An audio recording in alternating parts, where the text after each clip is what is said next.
Ve Kaan Yılancıoğlu'yla Mısır Giza piramitlerindeyiz. Neden buraya geldik? Size ayrıca bir sürprizim var. Ve Asiye Usluca, hoş geldiniz. Ölümsüzlüğü en iyi anlatan yer bence Mısır ve Mısır piramitleri. İnsanoğlu ölümsüzlüğü arıyor. Peki bu ne kadar mümkün? İnsanın aslında en temel korkusu, en temel dürtüsü ölüm korkusu. Ölümde yani ne oluyor tam olarak? İşte bunu hala bilimsel olarak biz bilmiyoruz. Tam olarak o aslında bir sır. Şeker metabolizmanızda insülinin salgılanmasını tetikleyen bir gen eğer susuyorsa o zaman pankreasınız daha az insülin üretmeye başlıyor. Sirke sineğinin zihnini kopyalayıp dijitale taşıdılar. Sirke sineği hareket etmeye başladı. Robotla insan gibi düşünebiliriz. Evet. Bir yerde robot, bir yerde insan Kesinlikle. ve ikisinin birleşimi. İkisinin birleşimi. Yani cyborgların aslında ilk versiyonlarını zihin olarak Ay gerçekleştirmiş ne kadar oldu. acayip bir zamanla gidiyoruz. Çok. İnsanlarda olmasını istediğimiz bazı genetik özellikleri insan bedenine ekleyebileceğiz anlamına geliyor. Aşkın sizce böyle longevity'ye katkısı nasıl? Şu an hissediyorum mesela sizin heyecanınızı hissediyorum, birbirinizin sevginizi de hissediyorum. Aşk demek oksitosin demek. Evet. O zaman sarılın. Aynen. Öyle bir oksitosin salgılayarak programımızı.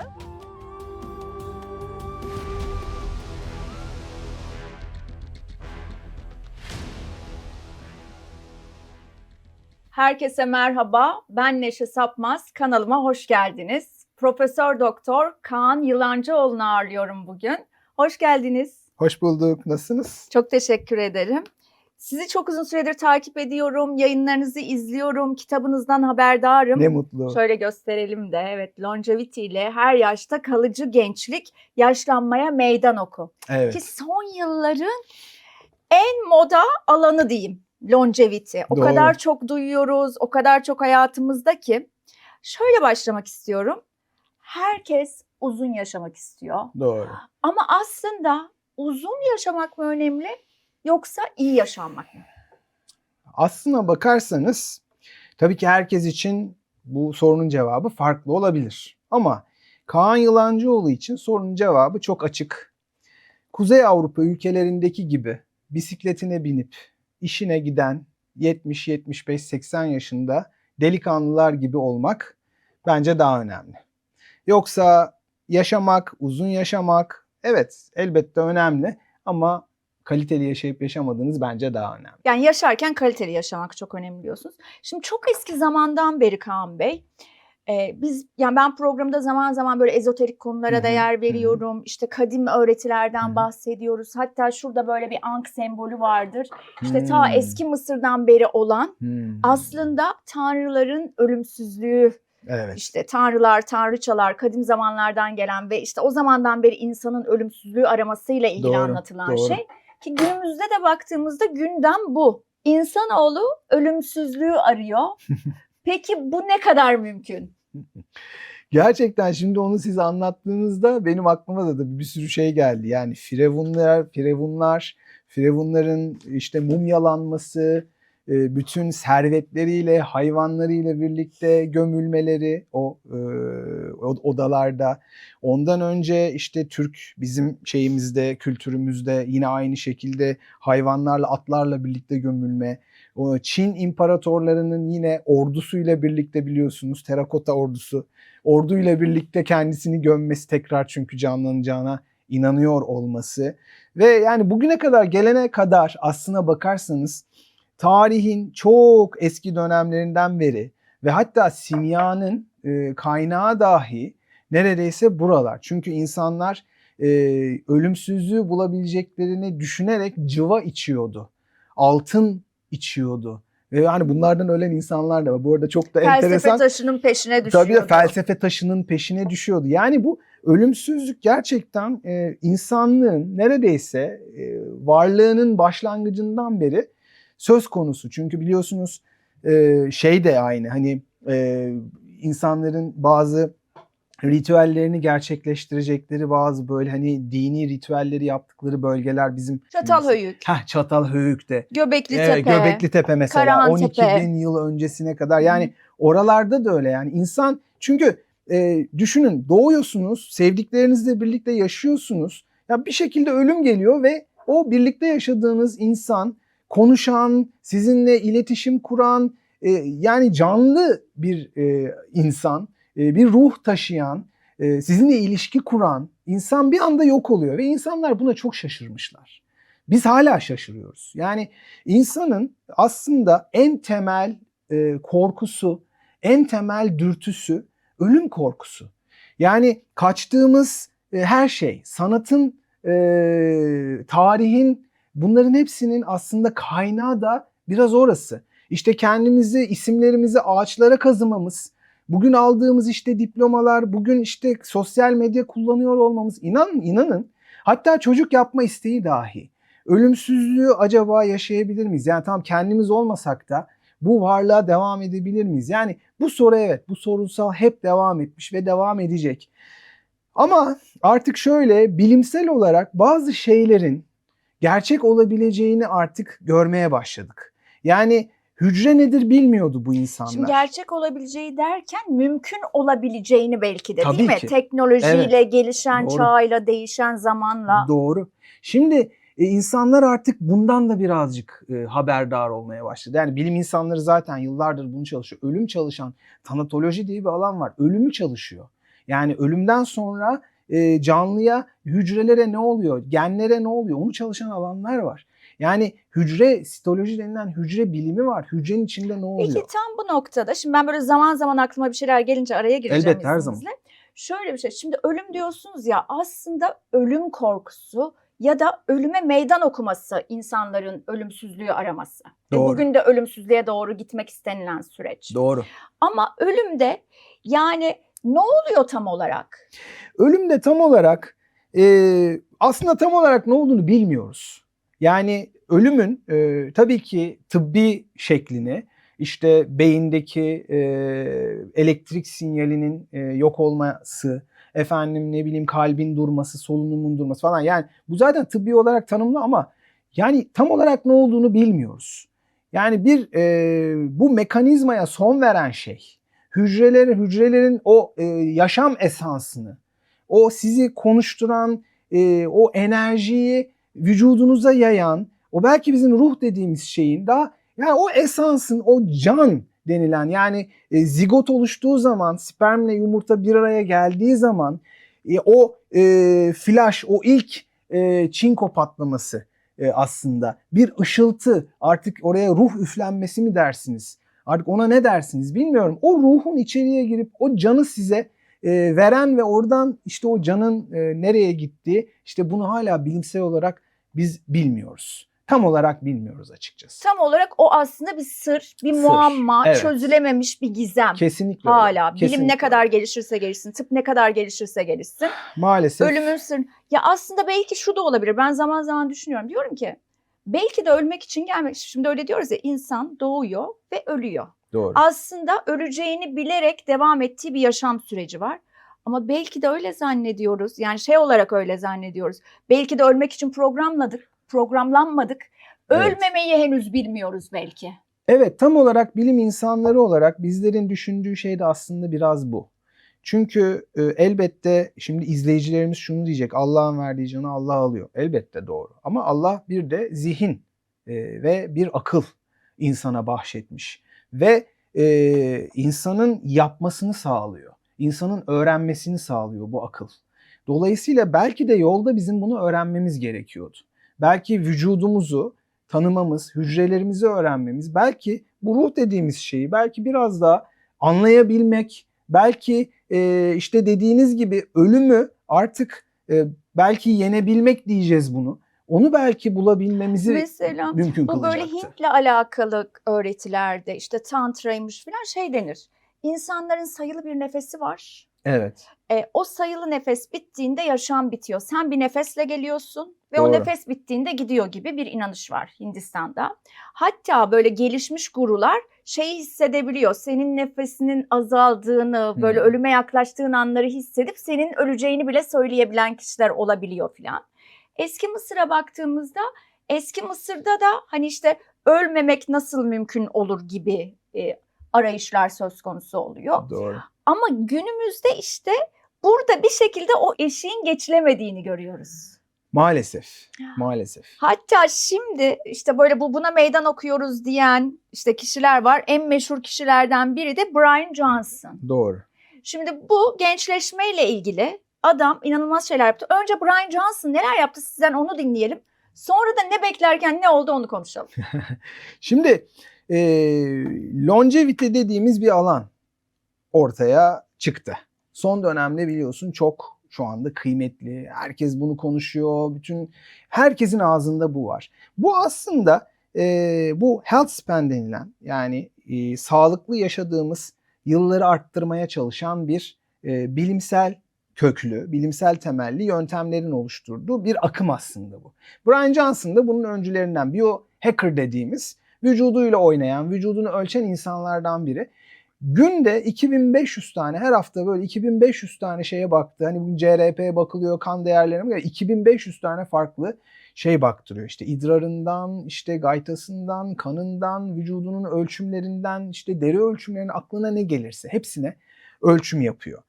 Efendim bir şey boyunca belki yani 50 tane hap içiyor günde. Yani içinde neler yok. İşte deniyor kendine kendi sanki üzerinde. makine gibi davranıyor Kesinlikle değil mi? kendine tam anlamıyla makine gibi davranıyor ve hayatını o kadar optimize etmiş ki yattığı saat belli, yediği saat belli, kalktığı saat belli. Yani dakikasına bir makine gibi çalışıyor. İşte değişik gözlükler takıyor mesela değil mi? Tabii neler kırmızı ışık işte uyguluyor, hiperbarik oksijen var evinde, efendim bir taraftan işte başka bir takım yöntemler işte yani kan değiştiriyor, plazmaferez yapıyor. Yani aklına ne gelirse bugün de yani bilimsel olarak bunların hepsi bu arada tıbbi olarak kanıtlı şeyler değil. Bunlar bilimsel Ar-Ge yöntemler. Araştırma geliştirmede olan yöntemler. Bunların hepsini kendisine uyguluyor. Metformin alıyor, bilmem ne alıyor. Yani rapamisin alıyor, gidiyor psilosibin alıyor. Yani tabii siz şimdi bunları biliyorsunuz. Biz böyle o kadar bilmiyoruz ismini bahsettiğiniz şeyleri ama yani birçok şey alıyor özetle. evet. Ve bu adamın şöyle bir iddiası vardı. Diyordu ki işte ben 150 yıl yaşayacağım. Doğru. Ama böyle Peki şimdi böyle derken otoimmün bir hastalığı oldu, gastrit. Doğru. Neden, nasıl böyle oldu? İşte şöyle oluyor yani şimdi metabolizma o kadar kompleks bir şey ki yani vücut o kadar kompleks bir şey ki yani buradan böyle et verip buradan sucuk çıkartamıyorsunuz. Bazen et verdiğiniz zaman buradan sucuk çıkmasını beklerken böyle başka bir şey çıkabiliyor. Yani dolayısıyla yani bir düzen diye bir şey var. Vücudun kendi bir homeostaz dediğimiz bir dengesi var. İşte biraz o dengeyi bozabilirsiniz ki Brian Johnson o dengeyi bozdu aslında. Dolayısıyla otoimmün bir gastrite yakalandı. Muhtemelen aslında çok büyük ihtimalle bu kullandığı ilaçlar, kendisine yaptığı uygulamalar ya onu bu noktaya biraz getirdi. Çünkü bağışıklık sistemi artık yavaş yavaş yani biraz sapıtmaya başladı. O yüzden de otoimmün bir hastalığa yakalandı diyebiliriz. Belki de işte hesaplamadığı şeyler de var. Belki de o çok şey yaklaştı. Yani sadece tıbbi yaklaştı. Sadece kimyasal yaklaştı. Tabii. Ama işte onun ötesinde de şeyler olduğunu görüyoruz. Ya vücudunuzda 20.000 küsür gen var. Şimdi bu genlerin birçoğunun... Yok sadece maddeyle açıklanamaz bence. Ha yani. tabii Onu maddeyle açıklayamayacağınız şeyler de olabilir. Tabii hani ki enerji yani. diyoruz ya, enerji dediğimiz şey sadece maddi bir şeyden söz etmiyoruz. Tabii ki yani bakın her şey olabilir. Çünkü şöyle bir şey düşünün yani ölçebildiklerimizi biliyoruz bu hayatta.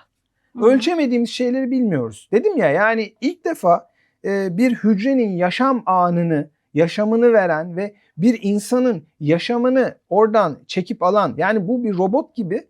Yani o enerjiyi verelim o zaman. Yani madem bu bir robot o zaman o enerjiyi tekrar yüklediğimizde şarj ettiğimiz telefonlarımız gibi insanın çalışması da gerekiyor. Ama çalıştıramıyorsunuz.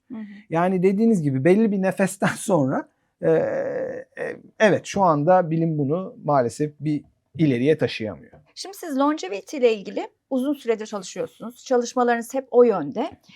Burada belirlediğiniz şey var mı? Yani daha iyi yaş almak için, uzun yaşamak için mesela en çok yaptığımız yanlışlar ne? ve uzun yaşamak için, daha sağlıklı yaşamak için bunları ne anlamda iyiye yöneltebiliriz? Çok güzel bir soru. Öncelikle şöyle aslında düşünmek lazım. Şimdi izleyiciler şunu söyleyebilirler. Ya belli bir nefesimiz varsa o zaman niye uğraşıyoruz?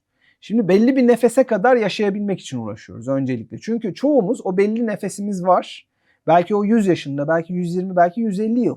Ama işte belli nefes var ya, o noktada şuraya atladım aslında. Şu var Kaan Bey. Evet, belli nefes var ama belki de o nefes uzatılabilir. İşte biz de bunu aslında biraz anlamaya çalışıyoruz bu yolda. İki şey var aslında. Tam dediğiniz gibi belki uzatabiliriz veya belli bir sınırı var. O sınıra dayanabiliriz. Evet. Ve o sınıra dayanmak bize neyi verir? Bugün kemoterapi gibi yani düşünün. Yani kanseri iyileştiremese bile çoğu yerde, yani bazılarında iyileştiriyor, bazılarında iyileştiriyor ama ne oluyor? Bir ümit veriyor. Yani 1-2 yılda ömür uzattığı zaman diyor ki yani bilim belki 1-2 yıl içinde bir şey bulur ve bu insan yaşayabilir. Aynı şeyi düşünebilirsiniz. Yani bundan 20 yıl sonra bir teknoloji çıkar ve hakikaten belki insanların ömrünü 200 yıla kadar çıkartabiliriz. O yüzden işte oraya doğru gitmeye çalışıyoruz. Ne kadar uzun dayanırsak o kadar iyi gibi. Şimdi soruya geleceğim. Öncelikle hayatımızda biz şunu yanlış yapıyoruz. Öncelikle toplumsal olarak bir yanlışımız var bizim. Biz karbonhidrat yemeden, ekmek yemeden özellikle ya da hamur işi yemeden doyamayacağımızı ve beslenemeyeceğimizi düşünen bir toplumuz. Bir kere bu yanlış. Yani biz şöyle düşünün, esansiyel dediğimiz vücudun ihtiyacı olan amino asitler var. Protein üretiyor. Dışarıdan almak zorundasınız. Esansiyel yağ asitleri var. Araşidonik asit, linoleik asit, linolenik asit gibi böyle dışarıdan almak zorundasınız. Yoksa vücut bunu üretemiyor. Ama dışarıdan derken gıdalardan mı gıdalardan almamız Tamam. gerekiyor. Hangi gıdalarda oluyor bu? Mesela işte zeytinyağında oluyor, zeytinde oluyor, işte ne bileyim keten tohumunda oluyor, balıkta oluyor, ette oluyor gibi. Anlatabiliyor muyum? Şimdi bunlar var. Ama vücudun esansiyel dediğiniz bak mineraller var. Mesela işte selenyum var, kobalt var işte gibi. Ama esansiyel karbonhidrat yok. Neden? Çünkü vücut bunu üretebiliyor. Yani sizin karbonhidrat almaya öyle ihtiyacınız yok. Çünkü vücut bunu üretebiliyor. Yani yağdan da üretebiliyor. Yani vücudun zaten karbonhidrat üretiyor. Bir de sen buna ekstra karbonhidrat verme mi diyorsunuz? Şöyle ekstra karbonhidrat tabii ki vereceksin ama bizim kadar vermene gerek yok. Yani ne kadar? Öğününde mesela %60 protein, %30 yağ, %10 kadar yani o da hadi bir ekmek kadar yani. Küçük yarım bir ekmek kadar karbonhidrat. Ya senin ihtiyacın bu kadar karbonhidrata. Yani dolayısıyla bu seni zaten şey. Çünkü atalarımıza bakın. Atalarımıza baktığınız zaman 12 bin yıl öncesine düşünün. İnsanların genetiği 12 bin yıldır bugüne değişmedi. Aynı genetiği taşıyoruz. Ama buzdolaplarımız değişti. Tabii ki. Şu anda şekerin içinde yatıp kalkıyoruz. Şimdi bu kadar şekere ihtiyacı hiçbir zaman insanın olmadı. İnsan yarı aç yarı tok yaşamaya programlı, adapte bir canlı. Siz şu anda ağzına kadar tok yaşatıyorsunuz. Dolayısıyla ne oluyor? Tamamen metabolizmanıza aykırı yaşatmış oluyorsunuz. İşte hastalıkların temeli de burada başlıyor. Yani karbonhidrat, şeker bunlar aslında çok ciddi yanlışlar. Özellikle yani basit şeker. Evet. Şekerin adını da koyalım. Basit şeker ve rafine şeker. Basit şeker ve rafine şeker. Evet, karbon mesela kompleks şekerler var. Yani kuru fasulyeyle aldığınız şeker aynı şeker ama ya içinde lifi var, proteini var. Yani sağlıklı yağları var, mineralleri var. Hepsi bir arada alınıyor. Mesela çok şey duyuyorum. Gluten. Evet. Gluten ne yapıyor? Gluten şöyle, gluten bazı insanlarda protein yapılı olduğu için hassasiyeti olan, genetik olarak yatkınlığı olan insanlarda çölyak denilen bir hastalık yapıyor. Ama gluten dediğiniz şey herkesi rahatsız etmiyor. Yani çölyak değilseniz glutenden uzak durman gerekiyor diye bir şey yok. Olmaz. Ama şöyle, şimdi neden gluten? Glutenli her şeyin içinde ne de var? Özellikle şeker de var. Glutenden o yüzden aslında birazcık, glutenin adı biraz şekerle birlikte geçmediği için aslında oradaki şeker aslında problem. Özellikle beyaz ekmekteki. Peki süt ve süt ürünleri? O da aynı durumda. Yani laktoz intoleransı insanın yoksa, ki bizim toplumumuzda yaygın. Kuzey toplumlarında, Avrupa kuzey toplumlarında onlarda daha az. Bizim Asya ve bu tarafta biraz daha fazla. O insanlar tükettiği zaman rahatsız olacaklar. Vücutlarında inflamasyon yaratabilir. Oksidasyon, inflamasyona neden olur. O yüzden onlar rahatsız olacak. O yüzden onlar. Bir de içinde kazein biliyorsun var. Kazeinin tipleri var. Belirli kazein tipleri de rahatsız edebiliyor insanları. Aynı gluten gibi. O da şişkinlik yaratabiliyor. Ama böyle bir şişkinlik yaşamıyorsanız, ondan rahatsız olmuyorsanız istediğiniz kadar tüketebilirsiniz. Alkol ve sigara.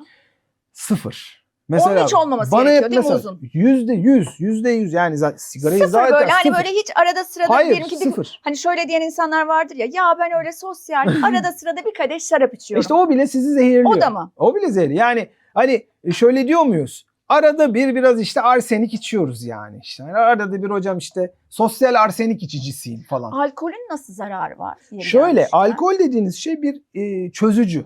Bildiğimiz en iyi çözücü. Yani yağları çözen en iyi çözücülerden biri. Organik bir çözücü. Dolayısıyla siz onu aldığınız anda midenize girdiği anda direkt kanınıza zaten. Kanınızda artık nerenize gidiyorsa kanla birlikte nerenize dolaşıyor ki karaciğer onu temizlemeye çalışıyor zavallı. O zaten perişan oluyor temizleyene kadar. Bütün beyninize gidiyor, böbreğinize gidiyor. Yani gezdiği her yeri böyle çöze çöze yani güzel tuz ruhu gibi çöze çöze bütün hücrelerinizi böyle darmaduman edip böyle bir gününüzde güzelce sizi zehirliyor. Şimdi şeylerden bahsettik işte zararlı, neleri yanlış yapıyoruz diye bahsettik. Peki bunların yerine neleri iyi koymalıyız? Çok güzel. O kısmı. Tabii neleri koymalıyız? 1. Şekeri çıkarttık. Yerine sağlıklı proteinleri koymak gerekiyor. Kahvaltıdan şekeri çıkarttık. Proteini koymak gerekiyor. Sağlıklı yağları koymak gerekiyor. Yani hayatınızdan şekeri çıkarttık. Proteini daha fazla koymanız gerekiyor. Birincisi bu. Şimdi sosyal medyada şu çok moda. Yağ dediğiniz için onu söyledim. Örneğin sabahları işte biraz zeytinyağı, şöyle küçük şat bir şeyin içine, biraz Güzel. limon, onu Evet. hemen aç karnına içiyorlar. Güzel. Hatta Hailey Bieber falan çok moda Evet. meşhur etti bunu böyle, trend oldu. Herkes işte bu tip alışkanlıkları nasıl buluyorsun? Doğru bir şey mi? Her Ben sabah doğru yapmak buluyorum. olarak. Kesinlikle doğru buluyorum. Neden? Çünkü zeytinyağının içerisinde zaten oleik asit gibi, oleuropen gibi, 3 hidroksitirozol gibi çok kıymetli antioksidan ve aynı zamanda metabolizmamızda belirli fonksiyonları çalıştıran, enzimlerimizin çalışmasına yardımcı olan, inflamasyonu engelleyen, oksidasyonu engelleyen antiinflamatuar da moleküller var. Şimdi onu aldığınız zaman zaten bir takviye içmiş gibi oluyorsunuz. Hani doğal bir takviye gibi. Limon da metabolizmanızı hızlandırma açısından ve şeker şöyle mesela ekşi tatlar özellikle çok enteresan çalışmalar var bununla ilgili. Diyetisyenler çok daha iyi bilir bunu. Sirke gibi özellikle elma sirkesi, efendim ne bileyim limon gibi şekerli bir gıdadan sonra tüketildiği zaman şeker pikini daha da düşürüyor. Yani ekşi tat şeker pikini indirmeye yarıyor. Yani metabolizmanızı da düzenliyor, şeker metabolizmanızı. O yüzden bence yararlı. Çok güzel. Hatta işte zeytinyağında da şey derler ya, polifenoller çok faydalı, Tabii, inanılmaz. tabii. İşte antiinflamatuar, antioksidan. Şimdi antiinflamatuar demişken enflamasyon konusu çok önemli biliyorsunuz ki. Yani eminim ki longevitede de çok önemli. En önemlisi. Bunu nasıl, yani böyle hiç bilmeyen birine anlatalım. Örneğin enflamasyon varsa ne yapsınlar ya da bunu önlemek hayat kalitesini nasıl arttırır? Yani şöyle, bu bir paslanma aslında. İnflamasyon dediğiniz şey tam anlamıyla bir paslanma diyebilirsiniz. Hatta şöyle düşünün. Böyle bir etrafta güzel bir yol döşediniz. Harika bir böyle zemin var. Müthiş bir asfalt zemin var. Oraya dozeri soktunuz. Çatır çutur girdi dozer oraya. Parçalaya parçalaya gitti yolunuzu. İşte enflamasyon bu. Damarlarınızda, hücrelerinizde, beyninizde, dokularınızda enflamasyon bunu yapıyor. O dozer kim? Bağışıklık sisteminiz. Dozer gibi giriyor ve orada dokularınızın zarar görmesi, hücrelerinizin yıpranmasını sağlıyor. Ve bu da dokuların hasarlanmasını sağlıyor. O yüzden biz vücutta inflamasyon istemiyoruz. İnflamasyon kaynağı da en çok neresi? Besinler. Çünkü özellikle bir de bağırsak geçirgenliği falan gibi bir şey yaşıyorsanız o bağırsaklardan çıkacak. Düşünün bütün besinler, onlara xenobiyotik diyoruz. Yani vücudun yabancı algıladığı mikrop gibi bir şey düşünebilirsiniz. Nasıl bakteriye, virüse saldırıyor? İnflamatuar şekilde bütün bağışıklık hücreleri onlara da saldırıyor. Onları da nötralize etmeye çalışıyor. Tanımıyor çünkü. Ama onları nötralize ederken bütün bağırsak duvarını harap ediyor. Onlar vücutta gezerken bütün O damarları, arttıkça da kansere varana kadar da her en ileri şey oluyor. düzeyde Tabii ki. hastalıklara sebebiyet veriyor. her şeye sebep oluyor. Ondan sonra depresyona falan bile sebep olabiliyor yani bunlar sonuçta. Hı hı. Yayınlar var bunlarla ilgili. Tabii ki öyle. Bir de bence yaşam kalitesini çok ciddi anlamda düşürüyor. Kesinlikle. O yüzden zaten bu şeker olayı da oradan çıkıyor. Hı hı. Bildiğimiz en iyi inflamatuarlardan biri şeker. Yani neden? Çünkü glikasyon dediğimiz hücresel düzeyde, yani bu yani tıbbi olarak medikal düzeyde değil bakın. Hı hı. Hani bu kanda ama işte mansiyondan bahsetmiyorum. Size hücresel düzeyde Hı hı. proteinlerinizin üzerine şeker bağlanmasından bahsediyorum. Hı hı. DNA'nızın üzerine şeker bağlanmasından bahsediyorum. Bütün vücudunuzda bütün proteinlerin üzerine şekerlerin bağlanmasını ve kanınızın dahil balçık gibi olmasından bahsediyorum. Yani şekerlenmeden bahsediyorum. En büyük inflamasyonu da işte bu vücutta yaratıyor. Peki enflamasyon nasıl önlenebilir? Başlangıçta yine temel yolumuz bir, şekeri hayatımızdan çıkarıyoruz. Rafine şekeri. Hı. Zaten bunu çıkarttığınız zaman inflamasyonu büyük ölçüde engellemiş oluyorsunuz. Harika. 2, bunun yanına diyetle sağlıklı yağları ve proteinleri ekliyorsunuz. Yeşillikleri, antioksidanları, pigmentleri, yeşil yapraklı, işte kırmızı orman meyveleri, o yüzden diyoruz pigmentli bitkileri ekliyorsunuz beslenmenize. Antioksidan sistemi ortaya çıkıyor. Ondan sonra bir de egzersizi ekliyorsunuz hayatınıza. Egzersizle birlikte kan akışınız artıyor, ciğerleriniz daha iyi hava alıyor, dokularınız daha iyi oksijenleniyor, kanınız daha hızlı akıyor. Dolayısıyla büyüme hormonları bütün dokulara daha iyi yayılıyor ve öylelikle de yine onarım başlıyor ve inflamasyon böylelikle tabii ne oluyor? Azalmaya başlıyor. Bakın dikkat ederseniz size şunu kullanın, bunu kullanın falan filan demiyorum yani. Demediniz. Peki şimdi egzersiz dediniz ya, o konu da çok önemli. Kişi yaşlanmaya meydan okumak için ne tarz bir egzersiz planı izlemeli? Yapabiliyorsa zone 2 kardiyo, yani zone 2 yürüyüşler. Hı hı. Zone 2'de ne demek? Şarkı söyleyemeyecek ama konuşabilecek seviyede kalbinin atması lazım. Hı. Yürüyüş, bisiklet, yüzme ve buna benzer sporlar. Direnç egzersizleri, kas geliştirmesi için. Çünkü kaslarda miyokin kaynağı.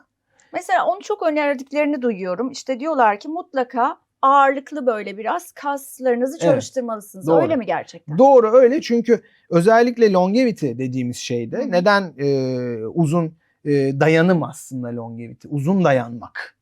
Uzun yaşamak değil bakın. Uzun dayanmak. Hı hı. Yani siz aracınıza iyi bakım yaparsanız, değil mi? 300 bin 500 bin kilometreyi görür rektifiye etmeden. Beyler için de Hı hı. söylüyorum. Hı hı. Ama hanımlar da anlayacaktır diye düşünüyorum. Anlıyoruz tabii ki. Yani bu kadar. Hı hı. Ve siz de kendinize arabanız gibi bakarsanız o da işte 300-500 bin kilometre gidebiliyor. Hı hı. Yoksa ne oluyor? 100 bin kilometrede hop gidiyorsunuz, sanayide arabayı bırakmak zorunda kalıyorsunuz. O sebeple kaslar çok Hı. önemli. Lastiklerimiz gibi. Hı hı. Nasıl sağlıklı lastikler, sağlıklı amortisörler. Hı hı. Kaslar da öyle. Siz ne kadar az sallanırsanız, değil mi? Hı hı. O kadar arabanız yine iyi yürüyecek. Hı hı. Motorunuz, aksamınız o kadar eskimeyecek. Hı hı. İşte aynen kaslarımız da vücudumuz için bu demek. Longevity'nin ana aslında organı kaslar. Hı hı. Çok iyi anladım. Şimdi yaşlanma sürecinde aslında ne oluyor ve biz yaşlanıyoruz? Aslında tam olarak şu oluyor. Hücreleriniz, epigenetik dediğimiz bir şeyde gireceğiz şimdi. Epigenetiğe Evet. gireceğiz artık. Bu arada Yavaş çok yavaş severim tabii epigenetiği. genetiğe giriyoruz Evet. artık. Artık benim alanıma gireceğiz. Yani daha önce de benim alanımdaydık. Hücre konuştuk. Hı hı. Şimdi de biraz daha hücrenin içine gireceğiz. Derinleşiyoruz. Derinleşeceğiz. Şimdi genetik olarak bir kodunuz var. Genom diyoruz buna. Genetik olarak 20 bin adet geniniz var. 20 bin işte 200 küsür tane gen var. Bu genlerin bazısı susuyor, bazısı çalışıyor, bazısı çok çalışıyor, bazısı biraz daha yavaş çalışıyor. Ve hücrelerinizde bunlar doku farklı. Hücrelerinizde grup farklı çalışıyor bunlar.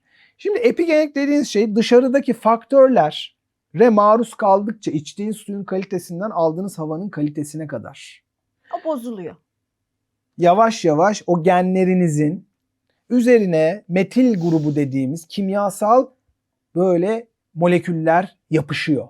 Kandaki glukozun her şeye yapıştığı gibi Bunlar da genlerin üstünde belirli bölgelere yapışıyorlar. Ve o genlerin çalışmasını durduruyorlar. Şimdi bir kansere karşı çalışan bir geninizin durduğunu düşünün. Kansere karşı sizi koruyan geninizin durduğunu düşünün. Kanser oluyorsunuz. Şeker metabolizmanızda insülinin salgılanmasını tetikleyen bir gen eğer susuyorsa o zaman pankreasınız daha az insülin üretmeye başlıyor. O zaman şekere hastalığına kadar gidiyor. Beyninizde nörogenezi salgılayan yani nörogenezi yaratan BDNF denilen molekülü sentezini etkileyen gen varsa susarsa ne oluyor? Nörogenez etkileniyor. Beyin sisi yaşamaya başlıyorsunuz. Yeni nöronların yeni iletişimler kurmasını engellemiş oluyorsunuz. Yani genler aslında vücudunuzun hücrelerinin nasıl çalıştığının anahtarı orası. Onlar doğru çalışırsa ki maalesef yaşlandıkça, yaş aldıkça onlar da bozuluyor. Zamana direnemiyor yani bir yerde. Evet. İşte biz onu hızlandırırsak neyle? Sigarayla, alkolle, ıvırla, yediğimiz, içtiğimiz kötü şeylerle, hareketsizlikle hızlandırıyoruz onu. Dolayısıyla ne olacak hızlandığı zaman? O zaman daha hızlı genler susacak. Genler daha hızlı bozulacak. O zaman ne olacak? Hücreler çalışamayacak. Şimdi siz bir insanın, bir futbolcunun bacağını kırarsanız futbol oynayabilir mi? Aynen işte hücreler de öyle. Genlerinden bazılarını bozarsanız bacağını kırmış gibi oluyorsunuz. O zaman hücre çalışamıyor. Bu sefer ne oluyor? Yanındaki hücreyi de zedeliyor. O derken bu sefer doku hasarlanıyor. O zaman işte kalp yetmezliğiniz de oluyor, böbreğiniz de hasarlanıyor, karaciğeriniz de yağlanıyor. Nöromorfik bilgisayarlarla zihin bilgisayarlara aktarılabilecek mi? Bak bu çok önemli bir konu. Daha yeni bir çalışma çıktı. Hatta dünya bununla çalkalandı. Nöroformik bilgisayar nedir önce? Adını bile söylemekte zorlandım. Evet. Nöromorfik bilgisayar şu. AI düşünün şu an sadece dijital çalışıyor. Değil mi? Bu dijital çalışan AI bilgisayarları biyolojiyle birleştirdiler. Yani sinir hücreleri, beyin hücrelerini aldılar. Tabaklara ektiler. Plate'lere, tabaklara ektiler. Ve onun altına dijital kod, o elektrik akımlarını alabilen almaçlar, oraya dedektörler yerleştirdiler. Ve AI'yı bu filtreden geçirmeye başladılar. Yani burası bir filtre. Aslında düşünceyi bilgisayara taşıdılar, dijitale taşıdılar. Sirke sineğinin zihnini kopyalayıp dijitale taşıdılar. Sirke sineği hareket etmeye başladı. Glukozun işte şekerin peşine gitmeye başladı dijital olarak. Tamamen o zihnini kopyalayıp yaptılar bunu. Yani bilgisayarla mekanik, elektronik aksamla biyolojik canlıyı birleştirdiler. Nöromorfik bilgisayar bu. Evet. Hatta Neuralink teknolojisi falan var ya, beynimize çip yerleştirme falan. Bu da bunun bağlantısı olarak. Bu da bunun gibi bir şey düşünebilirsiniz. Daha böyle beynin içinde elektrotlarla yaptığı bir şey o. Bu ise hücrelerden aldığı yanıtları onunla eğitilen bilgilerle çalışan bir yapay zeka. Evet. Yani robotla insan gibi düşünebiliriz. Evet. Bir yerde robot, bir yerde insan. Kesinlikle. Ve ikisinin birleşimi. İkisinin birleşimi. Yani cyborgların aslında ilk versiyonlarını zihin olarak gerçekleştirmiş. Ay ne kadar acayip bir zamanla gidiyoruz, değil mi? Yani ne kadar acayip bir zamanın içindeyiz daha doğrusu. Kesinlikle, kesinlikle. Yani şimdi hep konuşuyoruz yayınlarımızda da, biz şöyle bir jenerasyonuz. Analog zamanlara tanık olduk. Evet. Şimdi dijital zamandayız. Bir de şimdi robotik zamanlara gidiyoruz. Kesinlikle. Aynen. Yani zaten biz robotik zamandayız zaten. Tam anlamıyla dediğin gibi. Yani kasetlerle, Walkman'lerle başlayıp işte iPod'larla bilmem nelerle, dijital işte Winamp'lerle, şeylerle, MP3 player'larla devam edip yani bugüne artık nöromorfik bilgisayarlara kadar geldik. Şimdi işte zaten Elon bizi Mars'a götürmeye çalışıyor. Peki o olacak mı? Yani Elon Musk'ın bizi Mars'a götürüp orada yaşama hayaline nasıl bakıyorsunuz? Tabii ki şu an için biraz zor bakıyorum. Neden? Çünkü insan fizyolojisi, insan biyokimyası, insan biyolojisi şu an uzayda yaşamaya çok elverişli değil. Ama Elon şunu biliyor, genetik çok hızlı ilerliyor. Ve bir noktadaki çok az kaldı. Zaten 150 yıl yaşayacağız mı yaşamayacağız mı'nın sorusunun cevabı da bu genetik modifikasyonları yapacağımız gün verilecek. Çok sınırlı zaman içerisinde, bu 10 sene 20 sene içinde biz artık hücreleri genetik olarak modifiye edip genetik olarak da gençleştirebilecek seviyeye geleceğiz. Hatta değiştirebileceğiz. Yani böylelikle insanlarda olmasını istediğimiz bazı genetik özellikleri insan bedenine ekleyebileceğiz anlamına geliyor bu. İşte o zaman uzayda karşılaştığımız İşte bu kişi kansersiz olsun diyeceğiz. diyebileceğiz. Bu kişi mavi gözlü olsun. Kesinlikle Bu diyebileceğiz. kişi uzun boylu olsun. Kesinlikle. Aynen. Bu Bu kişi kalp hastalığı olmasın. hatta filan. ilerisine gideceğiz. Uzayda yaşayamamamızı sağlayan belli adaptasyonlar gerektiren durumlar varsa o adaptasyonları da ekleyebileceğiz. İşte o zaman o adaptasyonlar eklendiği zaman Yani Mars'a kolonize olmamız için gereken adaptasyonlar ne olabilir? yani evrimsel olarak ya bekleyeceğiz. Mars'a gidip gelen insanlar o adaptasyonu sağlayacaklar ve ne olacak?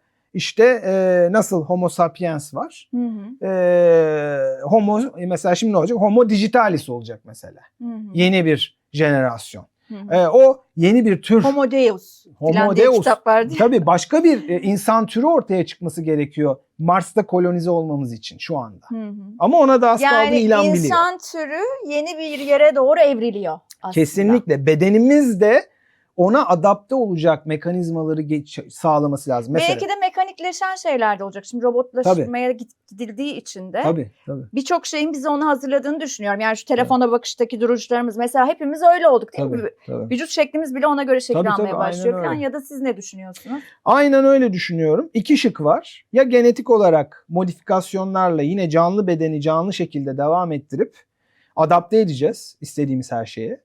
Veyahut da onu yapamayıp o biraz daha uzun süreçte gerçekleşebilir diye düşünüyorum. Robotlarla birleşeceğiz. Bir de şöyle Tam mesela anlamıyla bir cyborg. bir de bundan sonraki jenerasyonları tamamen üreterek.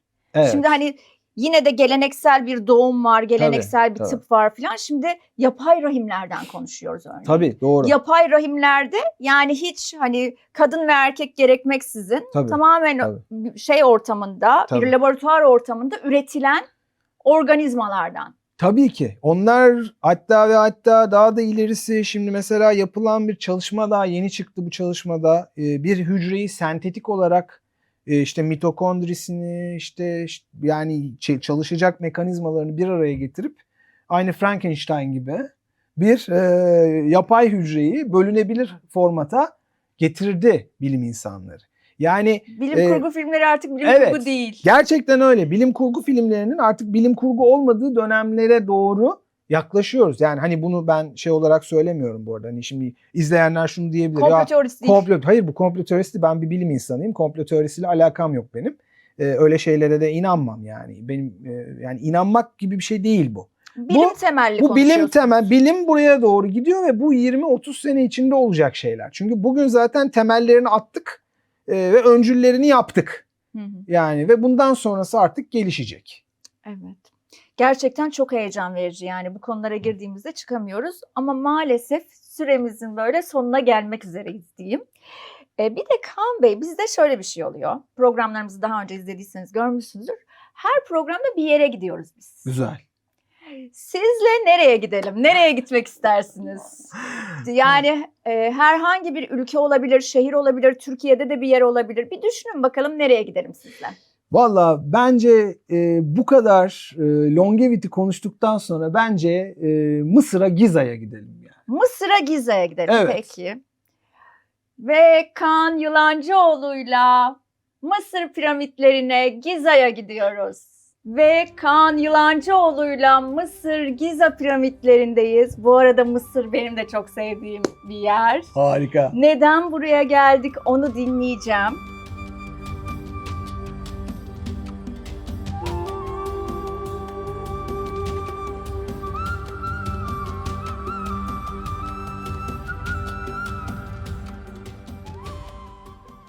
Ama size ayrıca bir sürprizim var. Allah Allah. Hayatınızın aşkı meğer Tutankamon. Mısır'daymış. Bakalım. O zaman Asiye Hanım buyurun. Oo! Ve Asiye Usluca hoş Merhabalar. geldiniz. Merhaba. Merhabalar. Nereden çıktın sen ya? Ben burada bekliyordum. Tutankamon'un yanında. Tabii. En sevdiğim firavunumdur kendisi. Harikasın. Ay, Peki çok Kaan güzel. Bey neden Mısır'a geldik? Neden Mısır'a geldik? Çünkü bence ölümsüzlüğü eğer arıyorsak ölümsüzlüğü en iyi anlatan yer bence Mısır ve Mısır piramitleri. Yani gerçekten bu firavunların bir şekilde bir hayali, yani ölümün ardında da yaşayabilme hayali bence insanlara tam olarak burada oturdu. O sebeple birazcık söyledim açıkçası. Çok güzel oldu gerçekten ve Asiye Hanım'ı da böyle burada yanımızda görmek Çok şahane teşekkürler. oldu. Bildiğiniz Sayın gibi seyirciler, çok bilmeyenler için hayatının aşkı gerçekten Asiye Hanım Kaan Bey'in. Böyle de minik bir sürpriz olmuş oldu. Harika. Evet, size de Harika. güzel bir anı olacak diyorum. Evet, çok güzel Bu bir anı Mısır'ın oldu. olağanüstü ortamında, Bunu da büyüleyici paylaşırız. ortamında. Tabii. Çok teşekkür ederim. Ayağınıza sağlık. Ben Ama çok bir de teşekkür kapamadan ederim. şunu demek istiyorum. Şimdi hani hayatınızın aşkı dedik. Asiye Hanım'ı da işte davet ettik, söyledik. Aşkın sizce böyle longevity'ye katkısı nasıl? Kapatmadan onu da Of, söyleyelim. İnanılmaz bir şey bu. Şöyle, aşk demek oksitosin demek. Oksitosin hormonu demek salgılamak. kortizolün düşmesi demek. Yani sarıldığınız sevdiğinize, eğer yani onun gördüğünüz zaman bile kalbinizin atması, kortizolünüzün, yani stresinizin azalması demek. Bakın şu an İşte- hissediyorum mesela. Sizin heyecanınızı hissediyorum. Birbirinizin sevginizi de hissediyorum. Aynen. O zaman sarılın. Aynen. Öyle bir oksitosin salgılayarak programımızı birbirinizle. Evet, şahane bir aşka tanıklık ederek kapatıyoruz bugün programımızı. Çok teşekkür ediyorum Ben çok Kaan Bey. teşekkür Çok ediyorum. teşekkür ediyorum Çok Asiye Hanım. teşekkürler. Sağ olun. var olun. Ayaklarınıza sağlık. Teşekkür ediyorum. Teşekkürler. Ve bugünlük bizden bu kadar. Kanalıma abone olmayı ve yorum yapmayı unutmayın diyorum. Ve lütfen aşkla kalın. Böyle ne güzel, şahane bir örnek oldunuz bize. Teşekkür ederim. Böyle Sağ bay olun. bay.